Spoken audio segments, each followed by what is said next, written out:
Hello everyone and welcome back to our channel JK alerts. So इस video में speed, distance and time से related questions को practice करेंगे। जैसे कि मैंने कुछ क्वेश्चंस यहाँ पे लिखे हुए हैं।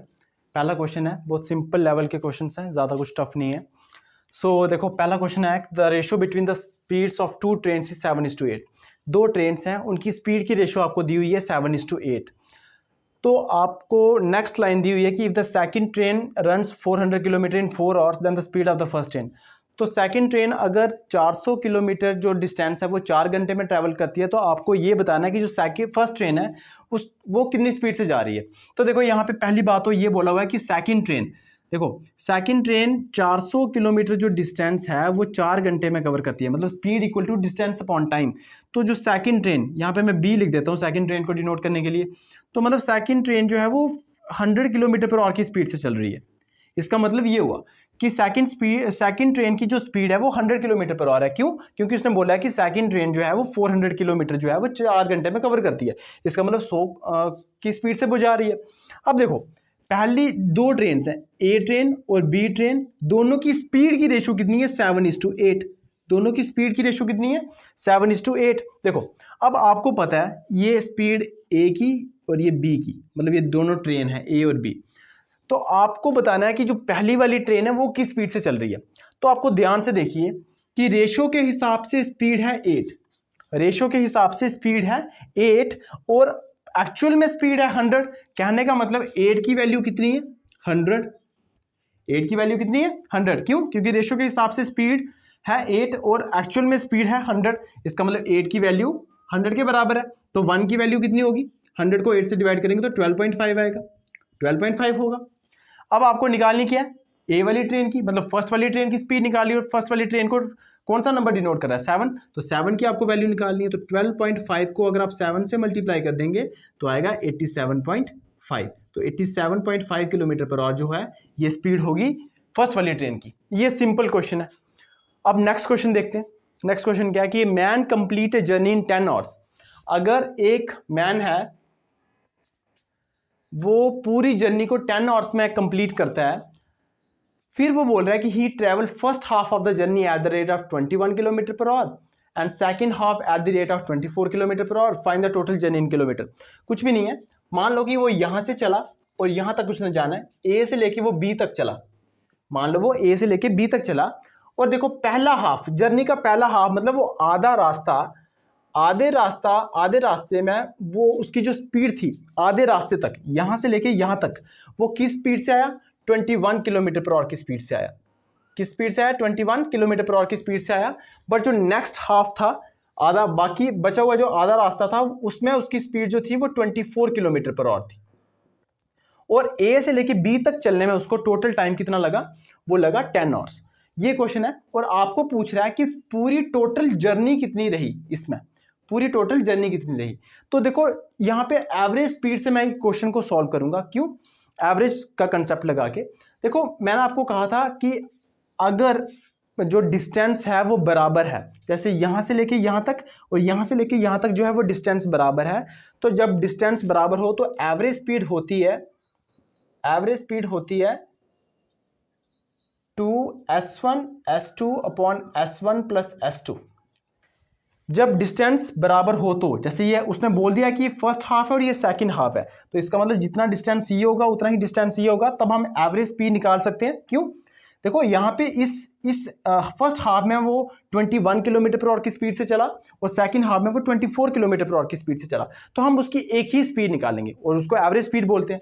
तो एवरेज स्पीड यहां से निकलेगी 221 इंटू 24 और इनको प्लस करूंगा तो आएगा 45 भी आएगा। यस 45 आएगा। और इसको अगर काटना चाहो तो काट सकते हो, जैसे 3 15 होता है और 3 8 24 होता है, 3 7 21 होता है, 3 5 होता है, और यहां से आप देखो तो ये 2 7 होता है 14, और 14 को अगर मैं 8 से मल्टीप्लाई करूंगा तो आएगा 112, और 112 को 5 से डिवाइड करेंगे तो ये जो आएगी ये एवरेज स्पीड आएगी। ठीक है, ये आएगी एवरेज स्पीड। अब आपको क्या करना है कि एवरेज स्पीड का एक फार्मूला तो ये होता है, बट ये कब यूज किया जाता है? जब जो डिस्टेंस है वो बराबर हो। और एवरेज स्पीड, वैसे तो एवरेज स्पीड होती है total distance upon total time. ठीक है, और उसने बोल के रखा हुआ है कि टोटल टाइम कितना लग रहा है 10 आवर्स, और एवरेज स्पीड तो हमने निकाल दी 112/5 इसकी एवरेज स्पीड थी। टोटल टाइम उसने 10 बोल के रखा हुआ है, तो मैं 10 से मल्टीप्लाई कर देता हूँ, तो यहाँ से आएगा टोटल डिस्टेंस, तो 5 1 जा 5 2 जा, तो आंसर जो आएगा वो 224 किलोमीटर आएगा। तो टोटल जर्नी का जो डिस्टेंस था वो 224 किलोमीटर आया। तो इस तरह से आप क्वेश्चन को सॉल्व कर सकते थे। मैं रिपीट कर देता हूँ, मैंने क्या बोला है कि एक जर्नी में मान लो एक इंसान ए से लेके बी तक चला है, बट उसने पहला हाफ इस जर्नी का 21 किलोमीटर पर आवर की स्पीड से चला है, और जो सेकंड हाफ है वो 24 किलोमीटर पर आवर की स्पीड से चला है। इसका मतलब यहाँ पे एवरेज स्पीड यूज हो सकती है ना, क्यों? क्योंकि वो ए से लेके बी तक कांस्टेंट स्पीड के साथ नहीं गया, उसकी स्पीड चेंज हो गई। फर्स्ट हाफ में 21 थी, सेकंड हाफ में 24 थी। बट जब मैंने आपको कहा है कि जब डिस्टेंस कांस्टेंट हो तो आप एवरेज स्पीड का फॉर्मूला ये यूज कर सकते हैं, और यहाँ से मैंने एवरेज स्पीड निकाल दी, इनकी एवरेज स्पीड निकाल दी, और टोटल टाइम तो उसने दे के रखा था। तो एवरेज स्पीड जो होती है वो total distance upon total time होता है। Average speed total distance upon total time होता है। तो एवरेज स्पीड की वैल्यू यहाँ पे मैंने निकाली थी 112/5। मैंने जानबूझ के इसको काटा नहीं, क्योंकि मुझे पता था ये कट जाना है। सो मैंने यहाँ पे टाइम के साथ मल्टीप्लाई कर दिया, और टोटल जो डिस्टेंस आया वो 224 किलोमीटर आया। इसका मतलब ये पूरा ए से लेके बी तक का जो डिस्टेंस था वो 224 किलोमीटर था। नेक्स्ट क्वेश्चन है, a cyclist travels at 10 kilometre per hour for 2 hours. एक साइक्लिस्ट है, वो 10 किलोमीटर पर आवर की स्पीड से चलता है 2 घंटे के लिए, एंड 13 किलोमीटर पर आवर की स्पीड से चलता है 1 घंटे के लिए। तो आपको उसकी एवरेज स्पीड बतानी है। तो यहाँ पे डिस्टेंस का कुछ भी नहीं बताया, और आपको पता है कि एवरेज स्पीड जो होती है वो total distance upon total time होता है। तो जब तक हमें टोटल डिस्टेंस नहीं पता चलेगा ये क्वेश्चन सॉल्व नहीं हो सकता। तो जैसे मैं आपको बता देता हूँ कि मान लो कि इतना सा डिस्टेंस है, वो 10 किलोमीटर पर आवर की स्पीड से चलता है, कितने घंटे के लिए? 2 आवर्स के लिए चलता है। और अगला जो 13 किलोमीटर का जो डिस्टेंस है, अगला जो डिस्टेंस है वो 13 किलोमीटर पर आवर की स्पीड से चलता है और 1 घंटे के लिए चलता है। तो इसमें आपको एवरेज स्पीड बतानी है। क्यों? क्योंकि जो स्पीड है वो चेंज होती जा रही है, तो ऑफकोर्स एवरेज स्पीड निकलेगी यहाँ पे। तो एवरेज स्पीड जो होती है वो टोटल डिस्टेंस होता है। तो यहाँ से लेके मान लो कि वो ए पॉइंट से जाता है और बी पॉइंट तक जाता है, तो यहाँ से लेके यहाँ तक जहाँ उसकी स्पीड 10 किलोमीटर पर आवर थी, जिस डिस्टेंस तक जहाँ वो 2 घंटे के लिए चला, तो यहाँ से यहाँ तक हम टोटल डिस्टेंस निकाल सकते हैं। क्यों?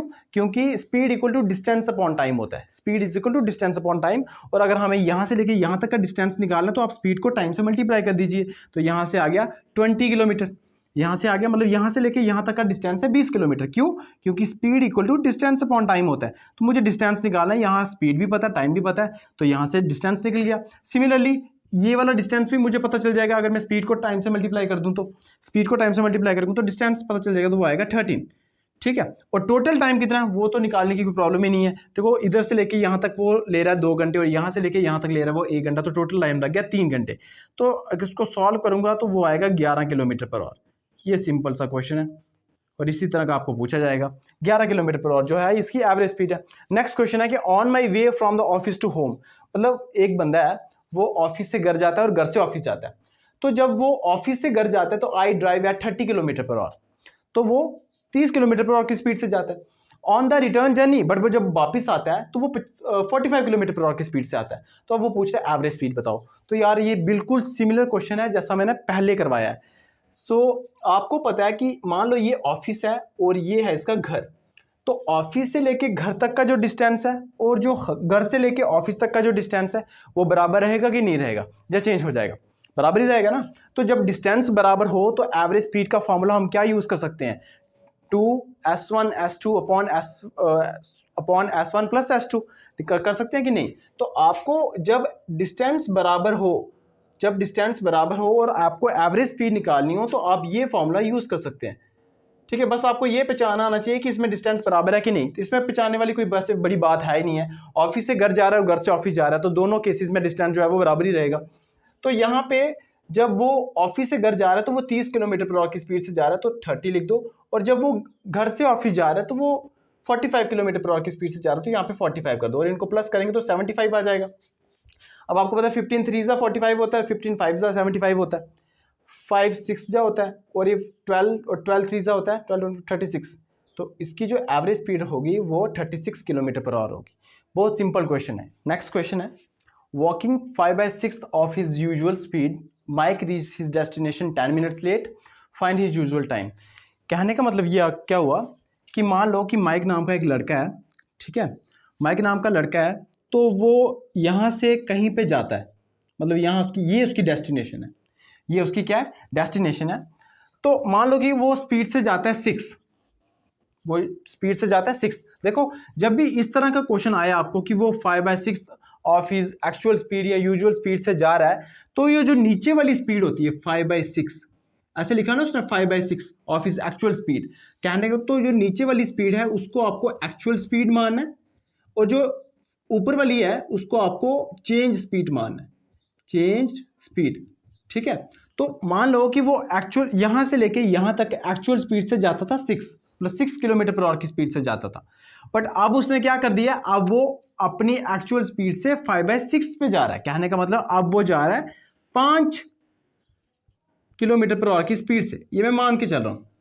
और जैसे ही वो अपनी स्पीड को कम करता है, मतलब 5/6 से कम करता है, तो वो 10 मिनट लेट पहुंचता है, मतलब इसी जगह पे वो 10 मिनट लेट पहुंचता है। तो देखो यहां से एक चीज हमें ये पता चली कि जाना यहां से लेके यहां ही है, मतलब यहां पे डिस्टेंस जो है वो बराबर कांस्टेंट है, डिस्टेंस बराबर है, यहां से यहां तक और यहां से यहां तक बराबर ही है, डिस्टेंस कांस्टेंट है। तो जब डिस्टेंस कांस्टेंट हो तो आपको पता है कि स्पीड और टाइम का जो रिलेशन होता है वो उल्टा हो जाता है, इन्वर्स हो जाता है। तो मान लेना है आपको कि देखो आपको एक्चुअल स्पीड माननी है, वो माननी है 6, और जो चेंज स्पीड माननी है वो माननी है 5। ठीक है, मतलब वो पहले 6 किलोमीटर पर आवर की स्पीड से चलता था, अब वो 5 किलोमीटर पर आवर की स्पीड से चलता था। तो जैसे ही मैंने बताया आपको कि जो डिस्टेंस होता है इस केस में वो कांस्टेंट है, देखो जाना इधर से लेके इधर ही जाना है, और जब वो 6 किलोमीटर पर आवर की स्पीड से चलेगा तब भी वो यहां से यहां ही जाएगा, और जब वो स्पीड कम करके चलेगा तब भी वो यहां से यहां ही जाएगा। तो मतलब डिस्टेंस जो है वो कांस्टेंट है, और जब डिस्टेंस कांस्टेंट हो तो स्पीड और टाइम का जो रिलेशन होता है वो इनवर्स होता है। तो यहां से मैं टाइम का रिलेशन निकाल सकता हूं, मतलब रेशियो निकाल सकता हूं, तो वो आएगी 5:6, इनवर्स होगी। बट मैंने आपको बताया कि जहां पे जो टाइम ले रहा था इस वाले केस में और इस वाले केस में जो टाइम ले रहा है उनके बीच में 10 मिनट का डिफरेंस है। क्यों? क्योंकि इस वाले केस में जब उसने अपनी स्पीड कम की है तो टाइम ज्यादा ले रहा है, लेट पहुंच रहा है ना, तो टाइम ज्यादा ले रहा है। कितना ज्यादा ले रहा है? 10 मिनट ज्यादा ले रहा है। इसका मतलब क्या हुआ कि इन दोनों केसेस के बीच में टाइम का जो डिफरेंस है वो 10 मिनट का है, बट हमें रेशो के हिसाब से लग रहा है कि जो टाइम का डिस्टेंस है वो डिफरेंस है वो 1 है। तो 1 की वैल्यू जो है वो 10 मिनट्स है, 1 की वैल्यू जो है 10 मिनट्स है। तो बताओ 5 की वैल्यू कितनी होगी? 50 होगी। 5 की वैल्यू कितनी होगी? 50 होगी। तो आपको पूछा क्या है? यूजुअल टाइम ही पूछा है। तो यूजुअल टाइम मतलब यहां से यहां तक जाने में उसको कितना टाइम लगा? तो 50 मिनट्स बोल सकते हो, 50 मिनट्स। क्यों? क्योंकि हमें ये मिनट में दी है। तो आप यहां से लेके यहां तक उसको 50 मिनट्स लगे हैं, और अगर मैं ये वाला निकालूं तो यहां से लेके यहां तक उसको 60 मिनट लगे हैं। कहने का मतलब ये हुआ कि जब भी आपको इस तरह का क्वेश्चन आए कि कोई बंदा जो है वो 5/6 ऑफ हिज यूजुअल स्पीड से चल रहा है, जिसकी वजह से वो डेस्टिनेशन में 10 मिनट लेट पहुंच रहा है या पहले पहुंच रहा है, तो आपको क्या करना है, ये जो गिवन दिया होता है आपको, इसका जो डिनोमिनेटर है उसको आपको मानना है एक्चुअल स्पीड। तो मान लो कि ये एक्चुअल स्पीड है, 6 किलोमीटर पर आवर की स्पीड से वो पहले जाता था, बट अब उसने क्या किया, अपनी स्पीड कम कर दी है। क्यों? क्योंकि ऊपर जो वैल्यू है वो छोटी है, तो उसने अपनी स्पीड जो है वो कम कर दी। तो अब वो 5 किलोमीटर पर आवर की स्पीड से जा रहा है। 5 किलोमीटर पर आवर की स्पीड से जाने से उसको नुकसान क्या हुआ कि वो 10 मिनट लेट पहुंचा।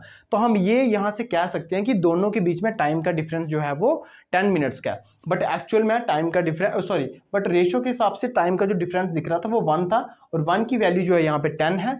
तो बताओ 5 की वैल्यू कितनी होगी? क्योंकि हमें यूजुअल टाइम बताना है कि अगर वो एक्चुअल स्पीड के साथ जाता तो उसको कितना टाइम लगता, तो 50 मिनट्स लगते। बट अब उसको जब वो स्पीड अपनी चेंज करके जा रहा है तो उसको 60 मिनट लगेंगे।